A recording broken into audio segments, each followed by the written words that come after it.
Welcome back, everyone. Next up, we have GPO Plus Inc. It trades on the OTCQB under the symbol GPOX and is a product development, manufacturing, and distribution company which offers a diverse portfolio of high-quality, innovative products sold directly to consumers and retailers. Happy to welcome the president and CEO, Brett Pojunis. Nice to see you, Brett. Nice to see you too, Anna. Thanks for having me on. Yeah, we're excited to hear about your company as well as lots of huge revenue growth. So take it over. Call me back when you're ready for questions, and the floor is yours. Will do. Thank you so much. So we're really excited. This is one of the first times at GPO Plus we're going out to the investment community and sharing our story. So, let's kick it off if we can. First things first, we have a disclosure. Our attorneys say you have to look at this and review it. The deck will be available for you after the presentation to look at it further. So a couple things before we get started with GPO Plus. I've been doing this for a while, and I've been working with the investment community for a long time. And when I work with investors specifically, there's 6 things that most investors care about. What does your company do? How do you make money? How much money are you planning on making? What's the opportunity for investors? And how do investors make money? And so I plan on addressing all of that throughout this presentation. So GPO Plus, we are a product manufacturing and development company. We also do distribution, and our primary clientele is specialty retailers, and that's your gas stations, your smoke shops, your bodegas, convenience stores, and that's an industry that we've been going after, and we've been doing very, very, very well. Currently, we're in over 570 locations across 12 states. Our business is kind of unique. We've broken up into 4 different sections. We have products, distribution, marketing, and sales, and we're going to get into each one of those as we go on. So the first one we're going to talk about is products. So what kind of products does a specialty retailer want? Well, we're learning that now. So when we first got in, we started with one product category, which was recreational hemp and CBD products. And since we started with that, we've expanded our offering quite a bit to go into multiple different product categories that we feel are best suited for different specialty retailers. But before we get into the products, we have 3 different types of products. We have GPOX brands, licensed brands, and then our partner brands. So now GPOX brands are brands that we own. That's where we're going to realize the highest margin. In some cases, it's going to be a house brand, like a value brand. In other cases, it's going to be a premium brand. Licensed brands, those are opportunities that we go into where we enter into a licensing agreement with another company. We do all the manufacturing. And then we have really good margins on that as well. The best example would be Yuengling's ice cream. So I'm sure most of you are familiar with Yuengling's. It's the oldest brewery in the U.S. During Prohibition, they had to pivot and stay alive, so they got into making dairy products, and they've been making ice cream for over 100 years. Now, they're based in Pennsylvania. I'm from upstate New York. We knew about Yuengling's ice cream probably too much. Just amazing, great flavors. And so what we've done with them is we've entered into a licensing agreement with them where we're taking the iconic ice cream flavors and we're building on an entire recreational hemp line. And the last one that we're doing is the partner brands. And the partner brands are any products where we go out and find the best in class and the best in breed products, and we just represent them. So we do all the heavy lifting to, again, make sure that we're dealing with the best products that sell. Now, when you look at our product categories, as I mentioned, we kind of start off with recreational hemp, some of the age-gated products like Kratom and CBD. But we early on in our company, we acquired a company called Nutriant. And Nutriant is a nutraceutical company, great sales online. If you go to Amazon and look at the reviews, it's amazing reviews. We're really happy with the products and how they came out. But what we love more than anything is Herberol. So Herberol is a natural alternative to Adderall.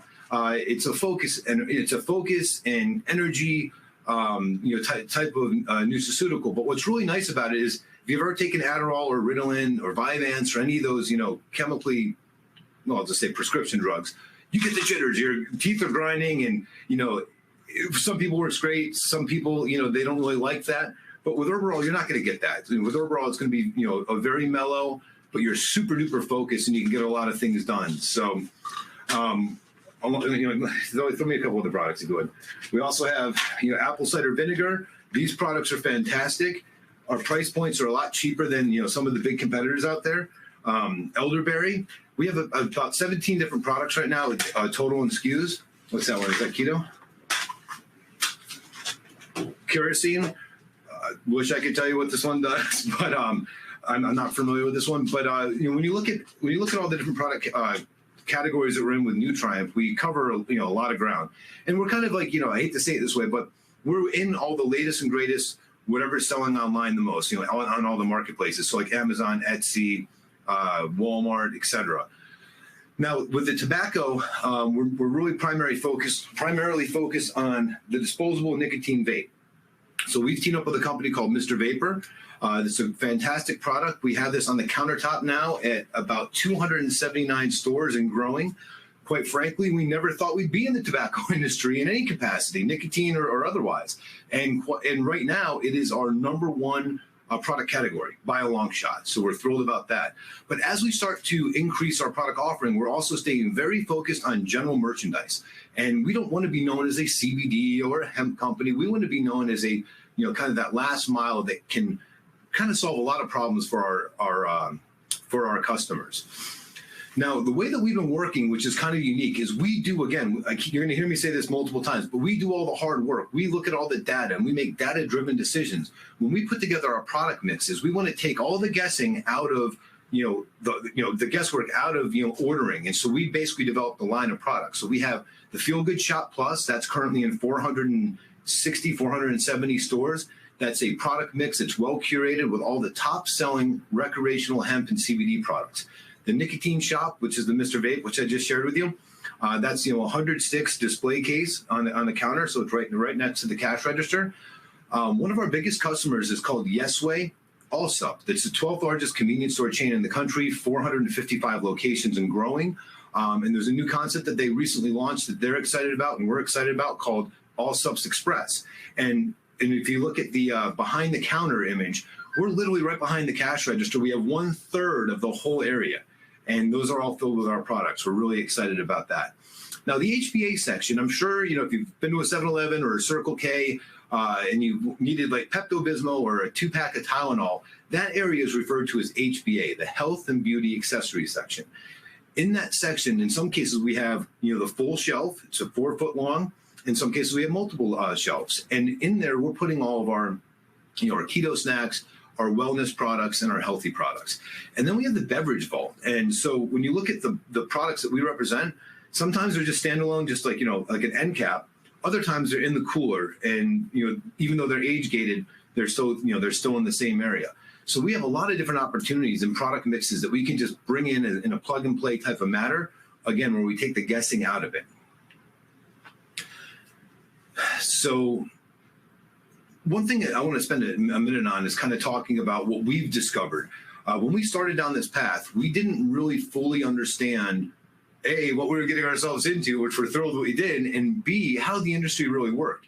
Now, when you look at most of these specialty retailers, like a 7-Eleven or a Circle K, they only have a few, sometimes 3 or 4 or 5 main distributors, which accounts for 80 to 85% of all their products. That other 15 to 20%, that's represented by dozens, in some cases 30 or 40 different vendors and distributors. So our target market and our niche is to take, we call it the last mile, but the last 15 to 20% and aggregate as much of that, as many of those products as we can. And when we go to our customers, we want to get more products because they like working with us because of how we do our distribution, which is called DSD, which I can't wait to tell you about. But when we do our direct-to-store delivery model, the DSD, they just love working with us because it's very easy and they don't have to do much. We do all the hard work. So jumping into distribution, as I mentioned, distribution is a big portion of our business. So as far as distribution goes, we started off April of last year, where we decided, hey, let's get back to our core competencies. Let's get back to the distribution portion of our business that we'd like to do. COVID kind of took us off track because you can't have a distribution company if no stores are open. And so when we launched Distro Plus, we had 3 main goals. The first one was to increase the number of customers that we have.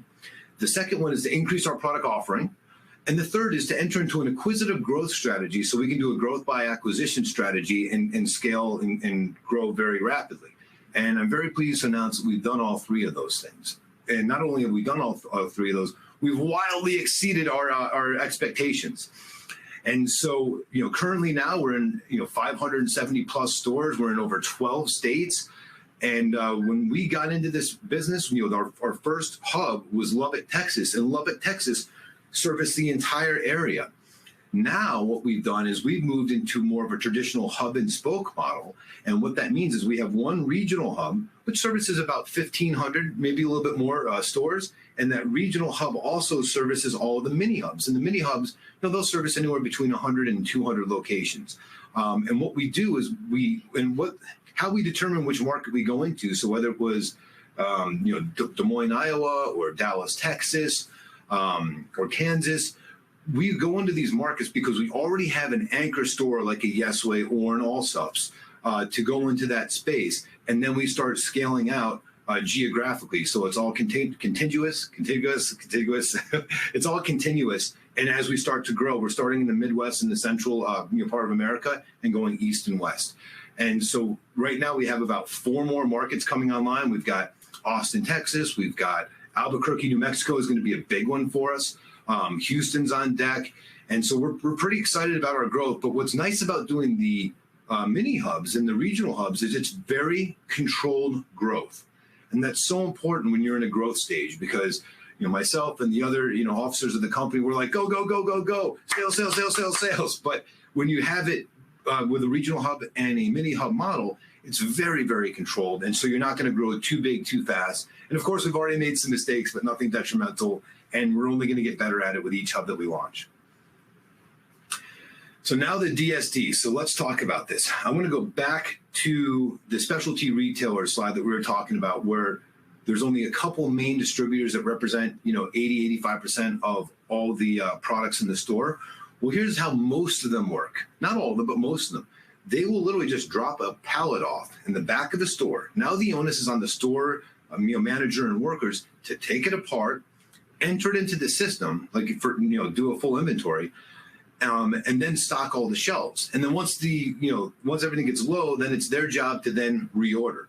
Well, we don't do that. We do DSD, direct to store delivery. It's kind of our white glove service. So what we do is we walk into the store, we check out, if you look at the pictures, you can see all the counter space we have, which is awesome. But you see the Feel Good Shop Plus, you see the Mr. Vapor, and then you see Herberol. Well, we go in and we look at the inventory levels. We go back out to the van. We fill it up. We make sure that everything's exactly where it's supposed to be. Something's not hiding under a counter or moved off to the side. We make sure everything's exactly where it's supposed to be. And we make it so easy that the store manager literally only has to lift a finger, as you see in the last image on the bottom right, just to sign off saying that the inventory is correct. We came in today, and we have proof of delivery, and they received it. So it's something that the stores have really gravitated towards. They love the idea of them not having to find. And first off, we all know how hard it is to find good people these days. Now you don't need to worry about that as much. And so now going back to that same slide with our target market, going after that last 15 to 20%, we want to expand our product offering so we can do more of this for our customers. And of course, that creates more revenue opportunity for us, which we're absolutely thrilled about. But this is kind of the big win. So I'm going to call it the old school model. So what we did is when we launched the new DSD service, and we also launched, the disposable nicotine vapes as well, we did a 100-store pilot program. And the first 100 stores that we did, we looked at the revenues before we started, and it was about $580 per month per store on average.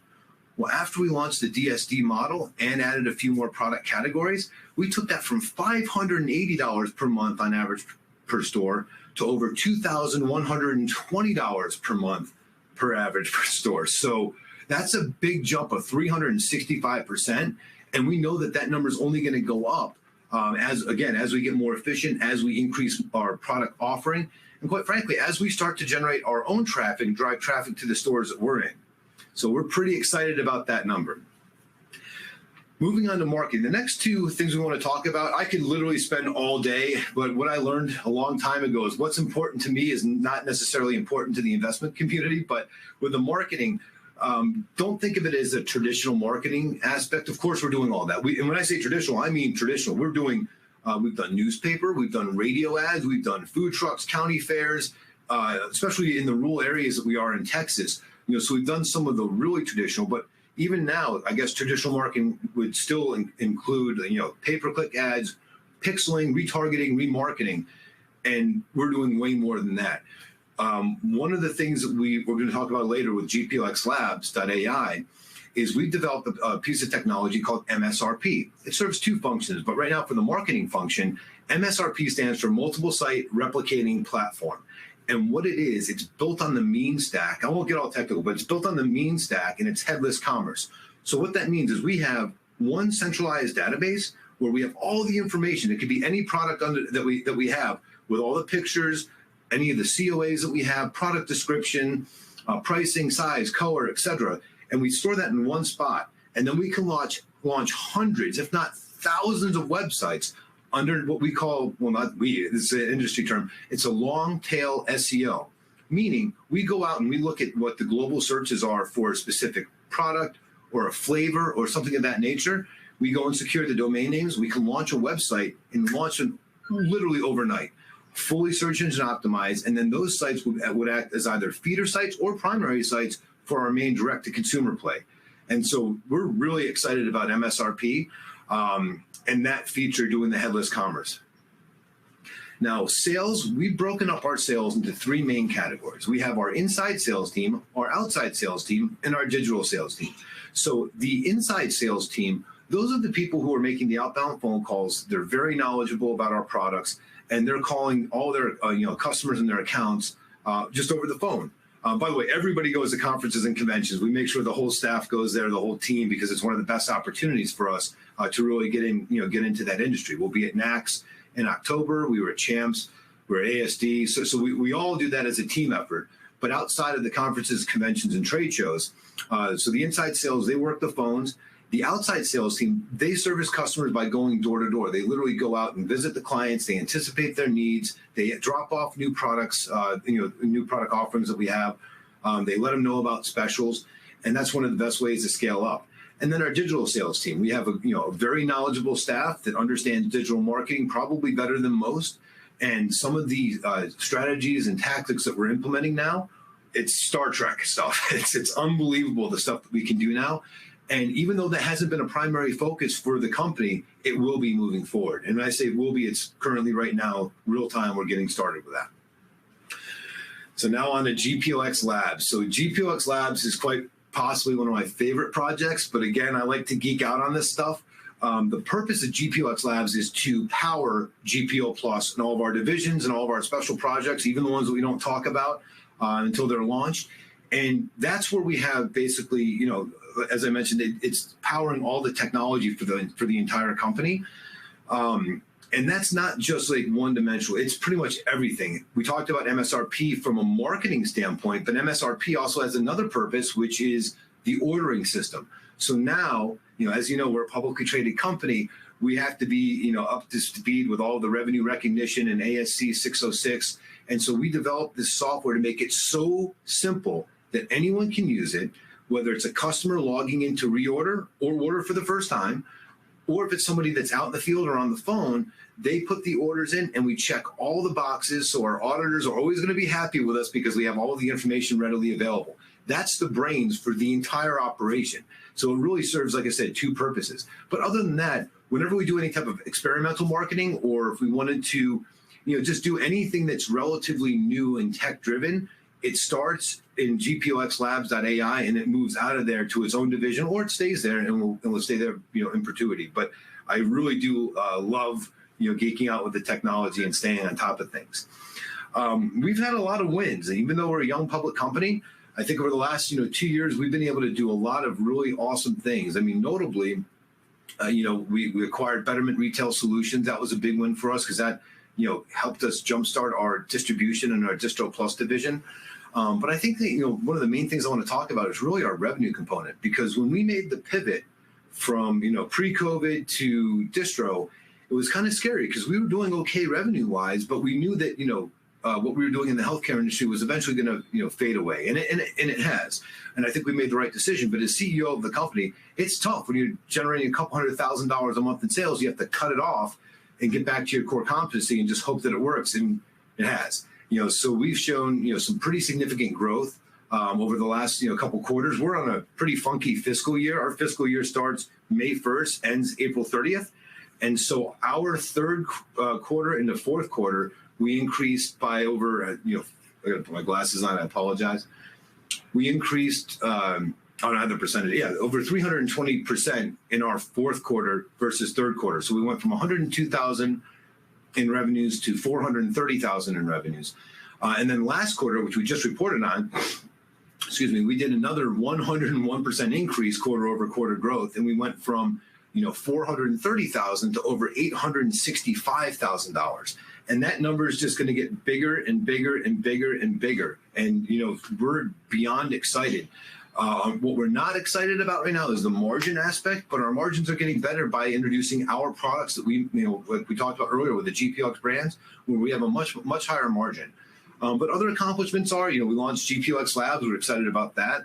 We brought on Ray J. If you're not familiar with Ray J, most people know him from his reality TV shows, but he's also a pretty seasoned entrepreneur. He started a company called Scooty Bike that he exited from. I think it was like $18-19 million exit. And then he also has Raycon, which is a headphone company, like headsets and stuff like that. And they generated over $300 million in sales. So he's come on as a brand ambassador for Herbalol, but he's also come on as a chief digital strategist for the whole company. And, he's just been a joy to work with, and we're ecstatic about that. We talked about, what we're doing with Yesway and Allsups. Again, Yesway, Allsups is the 12th largest convenience store chain in the country. We have a fantastic partnership with them. We just really, really enjoy working with them. They, too, are also in growth mode. Not only are they the 12th largest, they're also the fastest growing convenience store, I believe. And so, that relationship is going great. We talked about, the licensing agreement we did with Yingling's Ice Cream. I think that that's going to be awesome because, when you look at the CBD space and you look at the recreational hemp space, name me a brand. And I want you to talk to 2 or 3 people across the country and say, what's a brand in that area? It's really hard. You really can't. And so I think that the Yingling's Ice Cream flavored brand really has a good opportunity to be the first branded company that everyone's going to have, strong brand recognition with.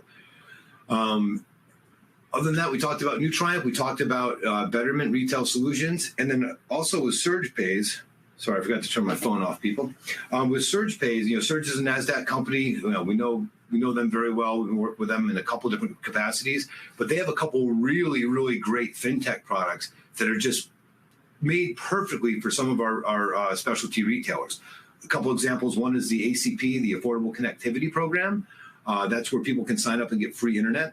That's a great, service for the community that, our retailers love.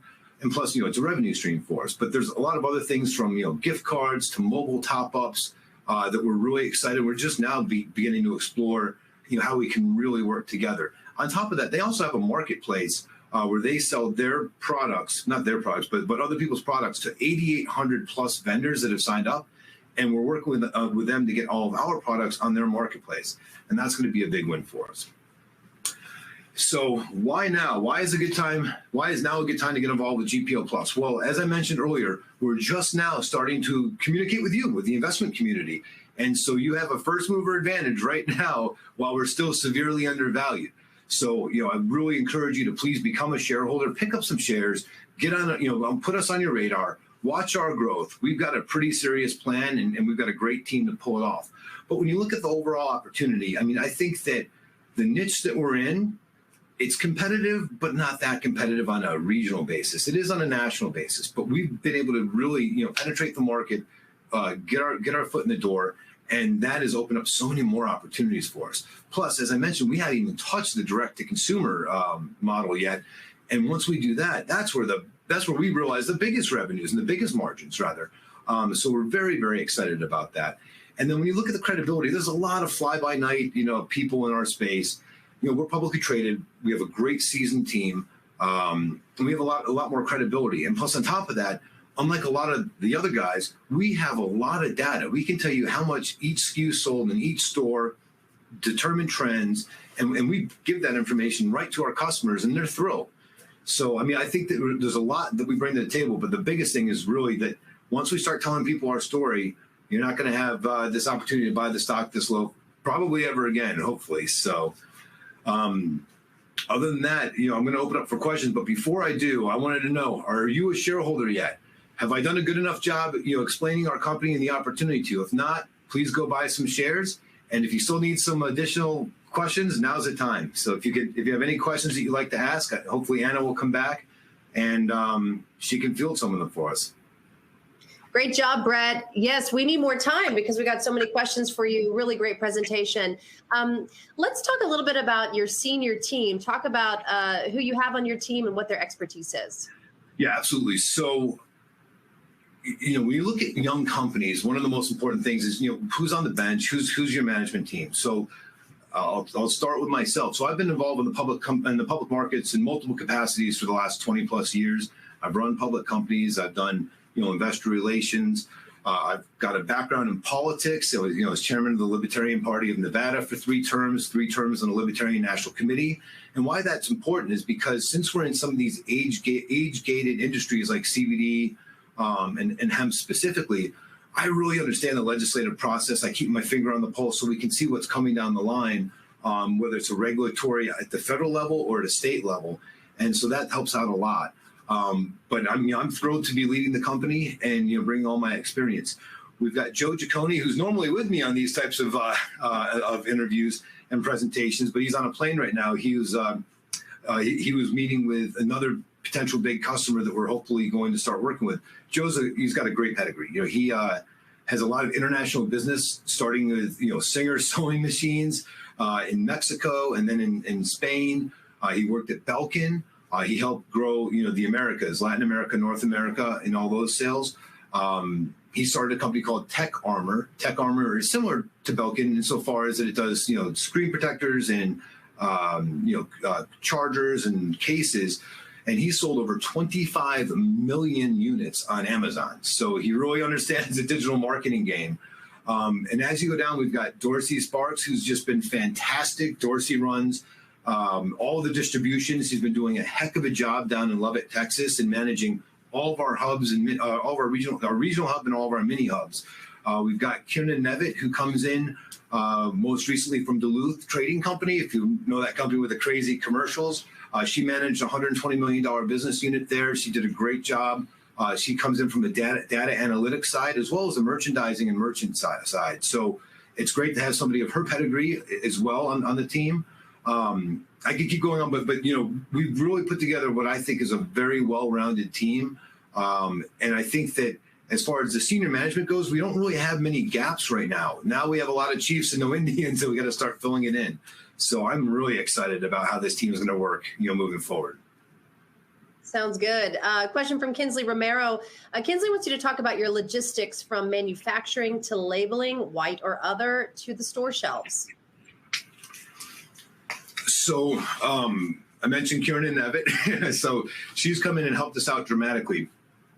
I think the best way to address this is when we look at the whole manufacturing process, all of us in our own right, we have our own contacts. We've all manufactured and put together products. But what we haven't had prior to having Kiernan on board is one person that's leading the charge. It was always like, oh, Joe, call your label guy in China, or, Brett, will you call your gummy guy in Dallas, or, whatever the case was. And then it would kind of get lost in the sauce. So what we've done now is we've put together a very, very well-detailed SOP, standard operating procedure, starting with who our vendors are. All of our vendors are vetted. All of our vendors are, best of breed. We've gone to those facilities. We've kicked the tires. We've grabbed our own products. And we've done our own independent testing just to make sure that we are dealing with the best-in-class type of companies. So we have an SOP starting with how we make the product from a holistic standpoint, talking about like the marketing, who the demographics are, so on and so forth. Like most recently, we have a new product coming out called High Cloud. High Cloud is a high-potency Delta 9, Farm Bill compliant Delta 9 recreational hemp product.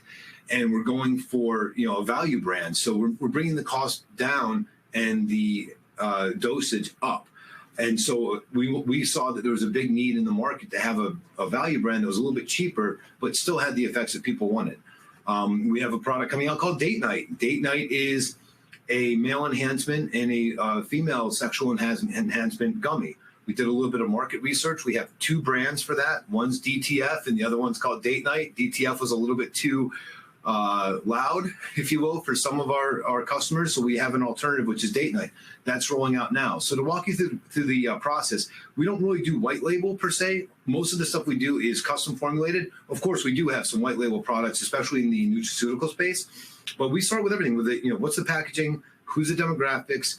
And then we have a whole process as to how we set things up. And it's actually a great question because that's where companies like us get jammed up. We'll have the packaging sent to one location and realize, oh no, that they're not doing it. Then we got to send it somewhere else, and then our expenses go up, and that cuts into our margin. So as of now, we have a very, very well regimented SOP from beginning to final consumer packaged good. I hope that answered your question, Kinsley. Yeah, yes, you answered it.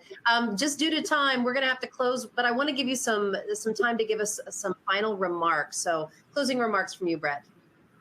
Sure. I'm going to encourage everyone to please go to gpoplus.com/IR. That's gpoplus.com/IR. Now, when you get to the website, it's not going to be reflective of what I just presented to you because we have a new website that's coming online, hopefully by the end of this week, if not the very beginning of next week. But please go there and sign up for our IR portal. It's the best way to stay up to date with everything that we have going on. You can sign up for SEC filings, press releases, interviews like this. We send it out Monday mornings. We're getting ready to launch GPOX Pulse, which is our Monday morning pre-market weekly newsletter. That's just all the things that are going on with GPO Plus. So that would be the first thing. And the second thing is we'd love for you to go out and just buy some stock. I'd like to be on your radar.